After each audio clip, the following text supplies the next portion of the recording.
Bismillah, alhamdulillah, salatu wassalamu ala rasulillah. Assalamu alaikum wa rahmatullahi wa barakatuh. This is your brother Bona Muhammad on another episode of Hangout, where we literally hang out. And we have with us another great guest, alhamdulillah, Sheikh Kamal El-Mekki is in town. Assalamu alaikum, Sheikh. Alaykum salam. How's everything? Very good, alhamdulillah. Feeling good? 100%, alhamdulillah. Alhamdulillah. It's really great to have you here, Sheikh. And we've been, being with you for the last couple of days and talking a lot about da'wah and seeing you in action. We had a chance to record a show with you and seeing you, on the streets and dealing with people. And it's, alhamdulillah, I learned so much. And people kind of refer to you as the da'wah guy, Yes. I don't know if it's a good thing or a bad thing that you've kind of been, dubbed with that title, that label is, the black belt of da'wah, the Chuck Norris of da'wah, some would say. No, that's bad. Why? I mean, first of all, the black belt thing, I never said that about myself. Okay. Somebody in marketing called me the black belt. And it's not like really humbling, or it doesn't show humility from my side if I call myself the black belt in da'wah. If you ask me how would I describe myself, I would say I'm the 2nd or 3rd degree black belt in da'wah, something more humble. But Chuck Norris, man, come on now. Chuck Norris is lousy, man. Is it? Chuck Norris is pathetic. Nobody thinks Chuck Norris is is cool. Even his mother disowned him. Forget it. He's supposed to be the coolest kung fu white boy out. So if you want to disprove that, just watch Lone Wolf McQuade. Is it? Movie from the 80s. They bury him with his truck underground. He starts it and drives out. Come on. I'll check it out. Actually, I know that for you, da'wah has been something that, has spanned many years. You've been decades in the da'wah. I was like, how many decades, mashallah, has the Sheikh been around? I don't know. But I love that introduction. Yeah. Decades of experience. How old do you think I am exactly? But you do have, mashallah, a lot of years in the da'wah field. Yes. And explain to me, what was the thing, the motivation that kind of got you into, teaching people about Islam? Okay. But something on that decades thing, first of all, which is basically what I've done. I never miss an opportunity when I find an experienced da'iyah. I just talk to them and ask them all kinds of questions. So what I've tried to do in my travels over the years is like basically gather from decades of other du'ats experience. So now inshallah I can say I've collected decades of collective experience of du'at around the world. So that is true, that part. Okay. What was your question?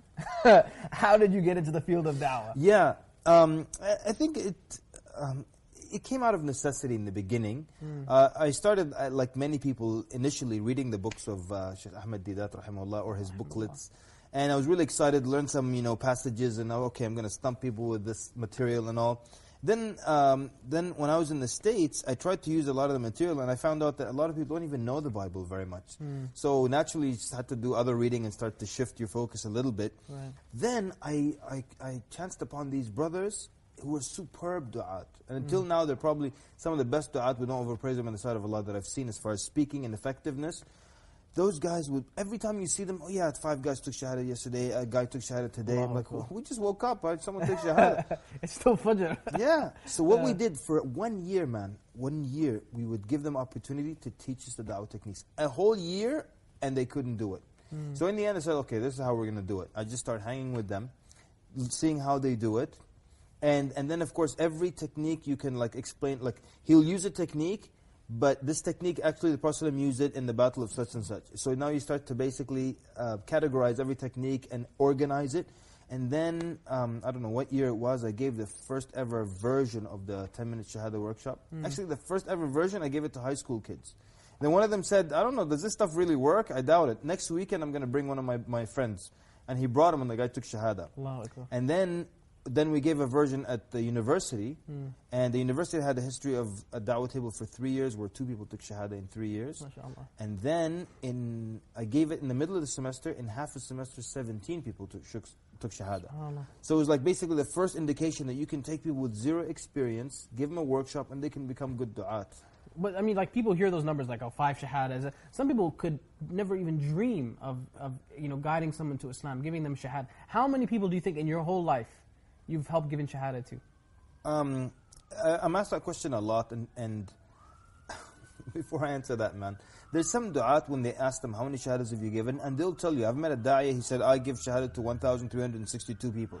I'm not thinking, how do you keep, like you get a tattoo every time someone He has a diary somewhere. So people ask me that question a lot, and now always giving the same answer, and it's the truth. I don't know, I lost count. That doesn't mean like it's in the tens of thousands. It could be just like million. It could be like 42 guys.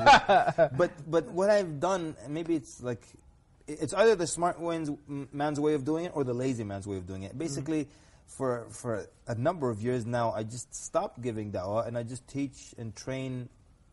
Maybe up to now, probably 6,000 to 7,000 people have taken the course. Yeah. I mean, I'm not talking online, the ones that I've just been in front of, because I've been teaching it non-stop for like a long time.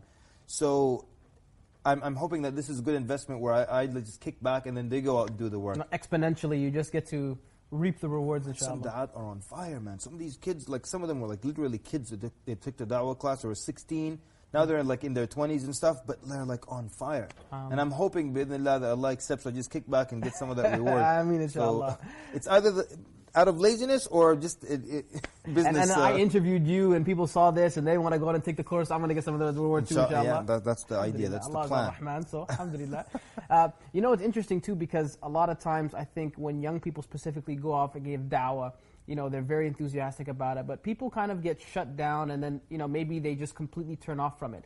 Who do you find are the hardest people to speak to? Are there like, you know, particular backgrounds or faiths, or just people in general, maybe different personality types that you just find are not willing to hear anything about Islam or even about religion in general? Very good. And again, honestly, over the years, I always get asked that question, who is the hardest person to talk to? And the same answer I give is like, I don't know, I don't see it in those terms. And I think it's a blessing. Maybe you might say, that's not wise of you to not see it that way. But I don't see it that way, and the benefit, the good side, the upside of that is that it makes you go into any conversation confident.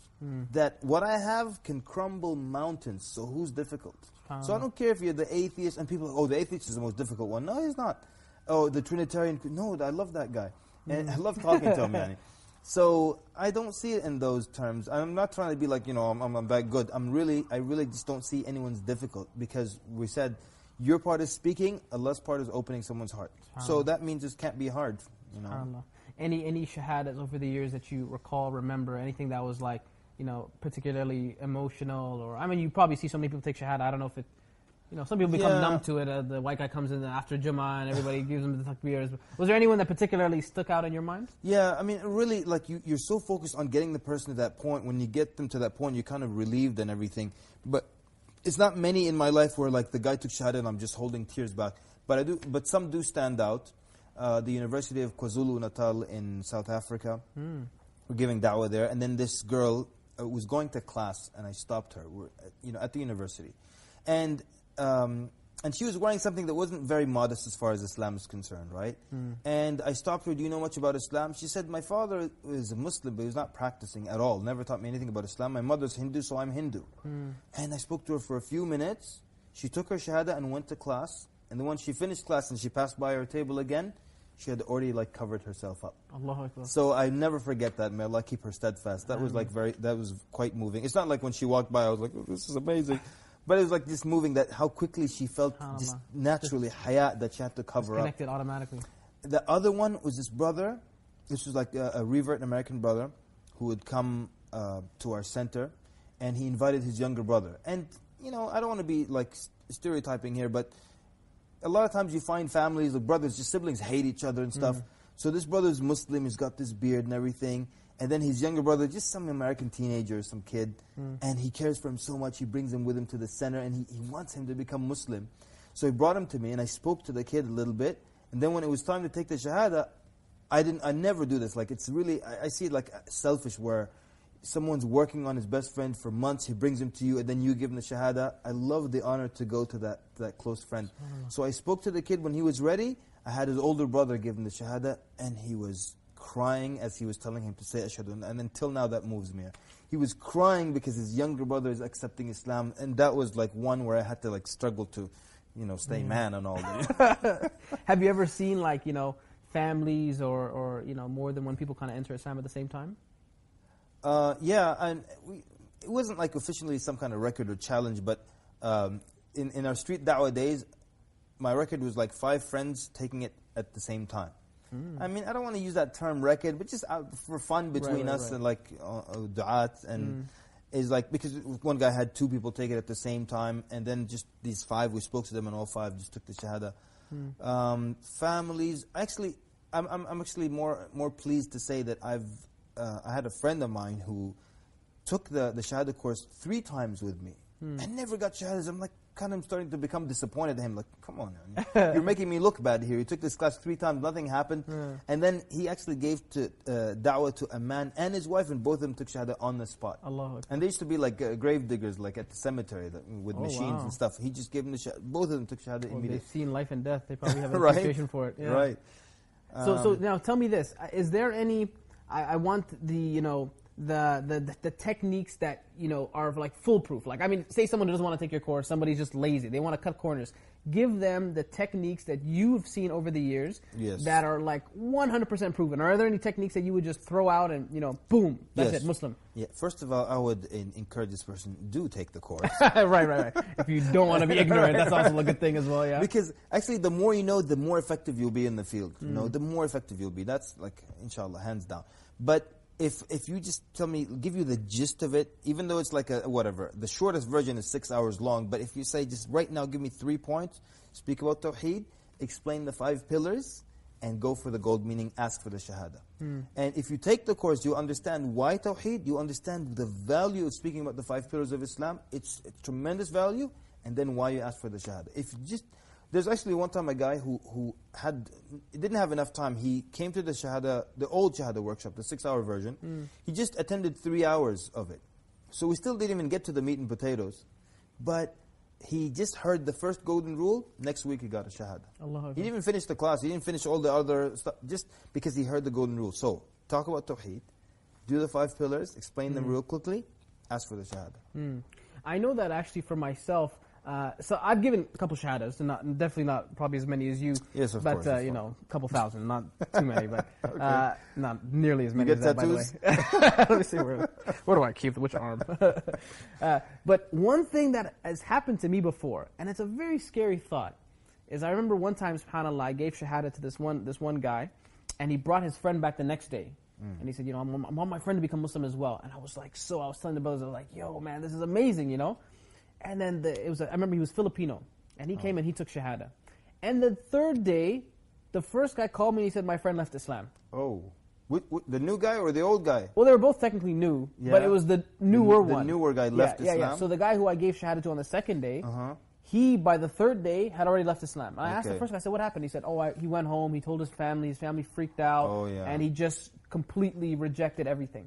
And I was like, wow, just like that, subhanAllah, you weren't even Muslim, you didn't even pray one salah yet, you weren't even Muslim for like 24 hours, And it's a scary thought sometimes when we think about it, because like, it's easy, quote unquote, to give shahada, and people can come in, and you can kind of convince them on the spot to say a phrase in Arabic. But what are your thoughts around the actual follow-up? What happens post-shahada? How are we doing in that regards? In the course, we talk about like 6 different techniques for follow-up, and we've used them in the past and experimented with some at the university. But the best thing I can tell you, the easiest thing, the most foolproof thing, is really it's so simple. Just be a friend, be there for that person. Like sometimes people come to me, you didn't teach us the follow-up, this is in the old days. I'm like, listen, do you really need me to teach you how to be someone's friend? If you have 100 shahadas, you need a system for follow-up. But if one guy who's already your friend takes shahada, you can't just call him again quickly. Like after you take shahada, next day you call him, how are you doing, how's everything? I'll take you to the masjid, take him out for dinner. Just be a friend, be there, have a connection.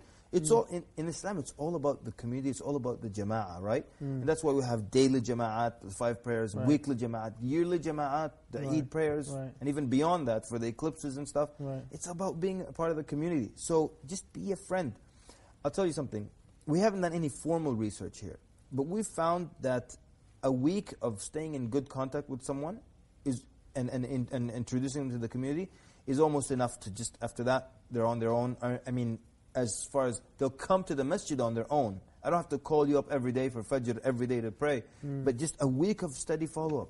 That's all it is. Yeah.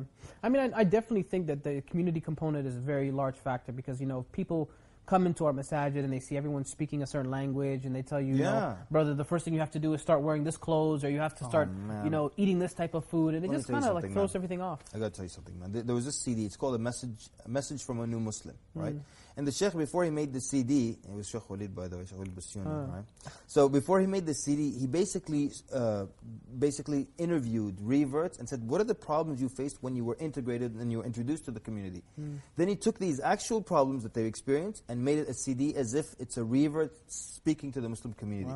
Because there's some nasty thing that happened. Yeah, I presented Islam in the best way, I gave you the shahada, I followed up with you, I brought you to the masjid, and I left you for a second to make wudu, and then some uncle smacked you because you were doing something the wrong way. People have gotten smacked and yelled at and everything. So it is, I always tell people, it is a huge community responsibility. And if I'm starting a da'wah effort like in my masjid, I'm going to let the whole community know for a week. I'm going to announce every day that we're going to have new people coming in, be patient with them, don't anybody yell at them, and actually don't even talk to them. Like as far as like, one guy takes shahada, and 50 people give him advice immediately. Brother, take this, remove that, take that off, that's haram. You're going to kill your dog, break up. Well, let me tell you a story, man. One time I saw this guy, right in front of me. He took his shahada in the masjid, in the day of Jum'ah. And I'm just watching what's happening to this man 10 seconds into Islam. First guy hugged him, he said, congratulations, and walked away. The second guy came and hugged him 3 times. So when he hugged him once, the guy thought it was okay, like the first guy, one hug. The guy's like, no, pulled him in again and pulled him the 3rd time and said, our Prophet used to hug people 3 times. Then the 3rd guy comes, hugs him once, the revert pulls him in for the 2nd one. He says, it's 3 times, yes? And the guy said, no. I'm like, what a beginning, and somebody gave him a kiss. The kiss throws everything off. Oh, the kiss, man. You gotta be careful with that kiss. You know? I realize that, you know, sometimes it's almost embarrassing, you know, bringing people to the masajid if you know that your community is not ready. Yeah. You know, I've had that experience before where I've brought people who are just maybe even not practicing Muslims. And you just know the uncle is just waiting, you know, just waiting to pounce on them as soon as you turn the corner, right?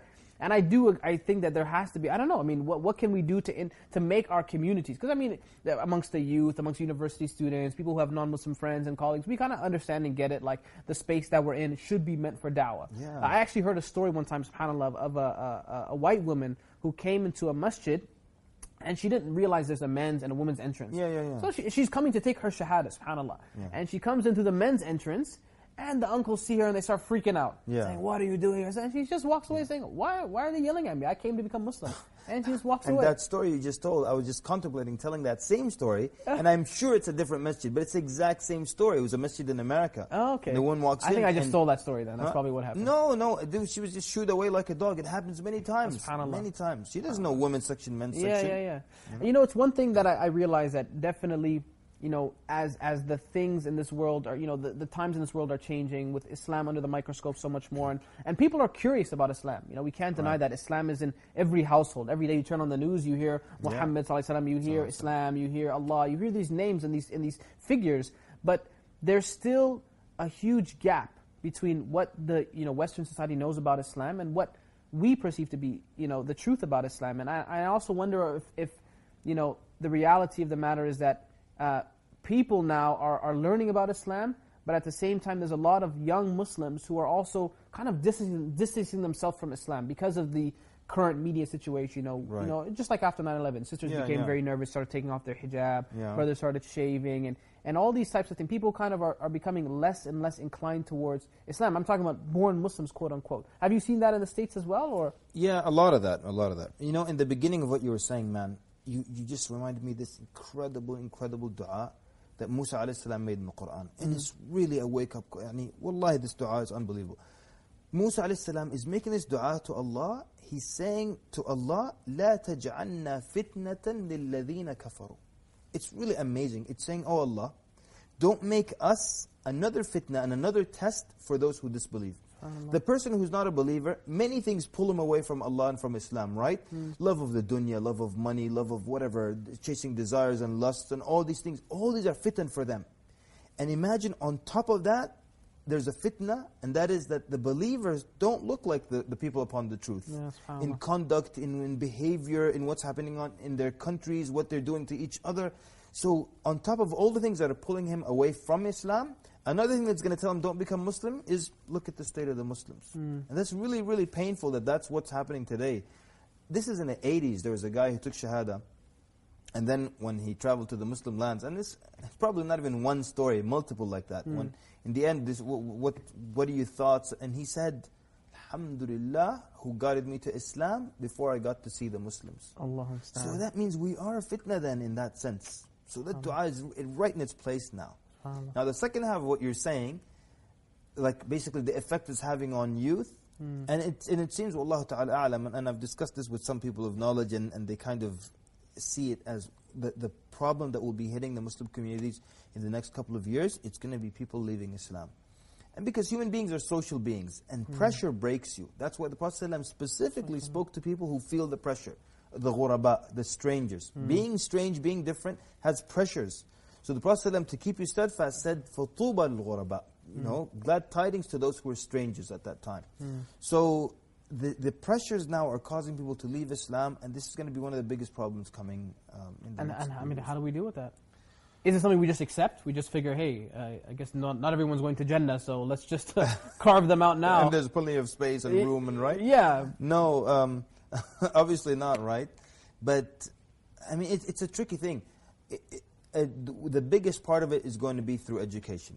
And that's, I always tell people, the solid rock that stands in the face of all the waves coming at you is knowledge. And that's why Ali ibn Abi Talib used to say, he used to compare money and knowledge. He used to say, knowledge protects you while you have to protect your money. And it's so true. Like knowledge protects you. And without knowledge, let me tell you something, man. I've seen so many people just lose their deen in philosophy class, or not even philosophy class. There was a sister, and she took an English class. And sometimes they read a piece that's from philosophy or something like that. And the English professor is not really equipped to teach philosophy, confuses the students. Next day she comes to work, her hijab pulled back a few inches. Convertible hijab. Immediately. You know? This is happening all the time in classes. People just listen to theories and take them as facts, and sometimes not even just double checking what they just hear some misconception about Islam. They don't even double check. Oh, that's the cue for me to leave Islam. So it's happening, but knowledge would have protected them from all that. So it's in the next coming years, like families are going to be more obligated to be part of the masjid, to be part of a class. We had a teacher in the old days. He used to always say, there's not a single Muslim except that they should be going to one class a week. That is the bare minimum. It's not even something we should be proud of. But one class a week. Know your deen. SubhanAllah. Very important. I mean, it feels like everybody's waiting for something now. It's like the countdown is happening. It feels like post 9/11. Right after 9/11, there was a lot of tension, especially in the U.S. and the attacks that were happening on Muslims. I heard obviously there was recently. I don't know when this will air, so how recent it'll be when people get a chance to see this. But obviously we know about the attacks on the 3 young Muslims who were killed in the U.S. shot. And what looks to be a very clear act of domestic terrorism. We also know of, I recently heard there was a masjid actually in Houston, I think, that just burned down recently. And you hear these stories continually. There's a lot of attacks now on Muslims and Islam. Is this something that you think will get better or worse? Like, do we really feel like Muslims now in the West, we're looking at it and we're feeling like maybe we're not as compatible as we thought we were? Maybe we won't really be able to live freely in these lands. I don't know. What do you think? Yeah, it's really a tough one. And you don't want to sound and come off as pessimistic. But at the same time, optimism is based on something, right? Yeah. And I don't know what to base it on at this point. Because what's going to happen is that, and I'm not going to hand it to people in America, in the West in general, I'm going to hand it to them, the truth be told, been very civilized. I mean, I've lived in certain countries where if one minority group, just one of them touched someone from the majority, they just go out and just start slaughtering in the hundreds. Genocide. Just genocide randomly, come bring them, Right. And if you consider 380 million people in America, and after 9/11, you just heard about one sister, her hijab was pulled, one sister was punched. You'll just hear about these isolated incidents, but it's not like everyone just took up arms and said, they'll go get them, But you hear stuff like that on the news. Like now, they're getting very brave, whereas get the Muslims, Fox News, and it's like, get the Muslims, Muslims have to go. So I don't know. So that's the second thing. What I'm saying is that now, so they've been tolerant to a point, right? Right. And now, it's unfortunate, but there will continue to be young people who do silly things that are not part of Islam. with these violent acts, they're either going to happen here or overseas. And every time something happens, the next day immediately there's an effect on people's lives. Like, you know, the guy on Christmas Eve tried to do something on the airplane. Next day, immediately, 150 of those machines that virtually strip you naked were immediately, next day, they were approved. Now, if that incident didn't happen, it will take like a lot of time before that's approved. So every time something happens, there's a reaction. And the camel's back is going to break at some point. And can we say that no young man is ever going to do anything silly? I don't know. I can't say that. You know what I think we need? I think the West needs a new enemy. Yeah. I think they need. What's your theory? They need a different scapegoat. I think North Korea has to step it up. Yeah. I think North Korea could easily replace us. Take all the hate away from the Muslims. Take everything away from us. Just let you guys be the hated ones on. Because I think that's what historically we've seen. Yes. At one point it was the Germans. Oh yeah. Right. At one point it was the Russians. The Japanese. The World Japanese. War I. Yeah. At another point it was African Americans. And before that it was the native peoples. Oh yeah. Right. And now we're just kind of filling that void. Yeah. So I think we need to encourage other ethnic groups. Yeah.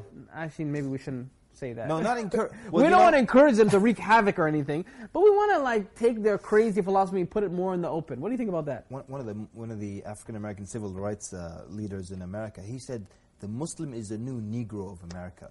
So congratulations. We did it, man. Officially a Negro now. We did it. Any last thoughts on hope for Muslims in the West? Do you feel as though, because people say like, you know, we're waiting for the Mahdi. They're waiting for the Mahdi to come and fix everything, and this idea of, you know, eventually the Mahdi will come and things. I mean, let me tell you something. Those who are waiting for the Mahdi will tell them, don't wait up. Okay, that's not how it works in Islam. That's not how it works, man. In Surah Al-Hijr, it's amazing how when Ibrahim was asked, did you lose hope in the mercy of Allah? And he said, مَنْ يَقْنَةُ مِنْ رَحْمَةِ رَبِّهِ إِلَّا الضَّالُّونَ. Only the misguided lose hope in Allah. Look at the stories of the prophets. Look at the seerah of the Prophet ﷺ. You don't lose hope. Even when it looks like it's the end, you don't lose hope. Musa alayhi salam, he reaches a dead end, and an army is behind him, and his people are like, إِنَّا لَمُدْرَكُونَ. We're going to be caught. And he doesn't lose hope at all. Now, how could you not lose hope? Come on, there's an ocean and the army is coming. He's like, إِنَّ مَعِي رَبِّي سَيَهْدٍ. Man, that's some powerful stuff. My Lord is with me. He's going to guide me out of this mess. So, people who sit and wait for the Mahdi, and this happened when the Mongols invaded Baghdad the first time. 40 nights and 40 days, they're just killing people left and right, women, children, and not a single Muslim raised his hand to defend himself. And they said people were waiting for the Mahdi to show up. And he didn't show up when millions of people were killed back then. He's not going to show up because, you know, something happened here. So let me tell you something, man. Our religion and our ummah is designed to be an ummah that doesn't lose hope in Allah. Never ever were we designed to be a people who sit back and wait for someone, whoever it is, to come and do the work for us. So we don't sit and wait for the Mahdi to do our work. And there's an amazing lesson from the life of the Mahdi. He actually, before Isa alayhi salam comes, and the Mahdi knows that nobody can kill the Dajjal, the Antichrist, except for Isa alayhi salam, Jesus. And yet, he gathers an army and he goes and fights him day one. First day, big battle against him, and he knows he can't kill him. But he didn't wait for Jesus, why should we wait for him? And it takes hope away from you when someone says, and many people have said this, that only the Mahdi will free Palestine. Only the Mahdi will free Al-Masjid Al-Aqsa.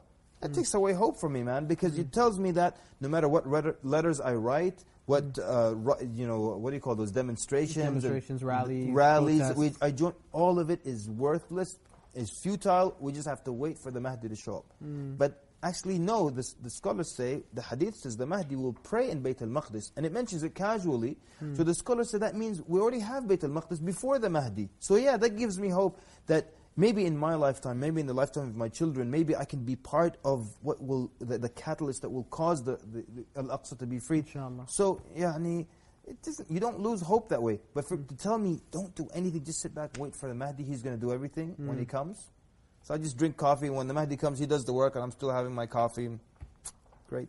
Yeah. No, man, that's not our ummah ever. It's never been like that for us. Alhamdulillah. Alhamdulillah. Jazakallah khair, Shaykh. Barakallah Really feek. appreciate you It was lending my us your pleasure. wisdom and knowledge, and Jazakallah. inshallah we'll see you again very soon. Jazakallah khair for joining us on this great episode of Hangout. Inshallah we'll see you again next episode. Jazakallah khair for watching. Assalamu alaikum wa rahmatullahi wa barakatuh.